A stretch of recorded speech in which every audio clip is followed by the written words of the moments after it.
ایک درویش تھے حضرت ابو ہاشم ان کا نام تھا. کہتے ہیں بڑی مجبوری تھی, مجھے کہیں جانا تھا تو کشتی نہیں مل رہی تھی. اچانک ایک کشتی گزرنے لگی تو میں بھی سوار ہونے لگا تو ملاح نے مجھ سے کہا کہ یہ ایک صاحب بیٹھے ہیں, بڑے امیر ہیں, ساتھ ان کی کنیز ہے, انہوں نے مجھ سے بک کر لی ہے. وہ جو صاحب بیٹھے تھے بڑے سیٹھ آدمی تھے, کہنے لگے میاں آپ کسی اور کشتی میں بیٹھو. جو ان کی کنیز تھی نا, وہ کہنے لگی چہرے سے کوئی نیک آدمی لگتا ہے, اتنی سواریوں کی جگہ ہے, کسی کونے خدرے میں بیٹھ جائے گا, ہمارا کیا جائے گا. کہا اچھا چلو آ جاؤ.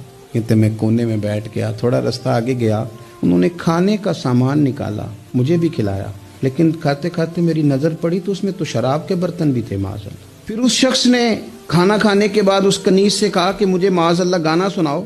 وہ گانے گانے لگی, یہ میری طرف متوجہ ہونے لگا, مجھے کہنے لگا سنو. میں نے کہا میں یہ نہیں سنتا.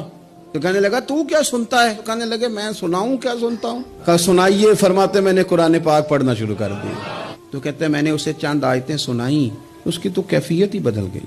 کہنے لگا مولانا زندگی بڑی گناہوں میں گزری ہے, اب توبہ کر لوں تو مالک معاف کر دے گا. تو کہتے ہیں میں نے کہا ہو بندے کے آنے کی دیر ہے, اس کی رحمت تو فوراً ہی قبول کر لیتی ہے.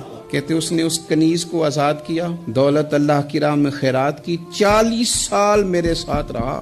پھر میں نے اس کی زبان سے سوائے خیر کے جملہ نہیں سنا. ایک کی بات کرتا تھا, کہتا تھا شیخ کاش آپ مجھے تھوڑا پہلے مل جاتے.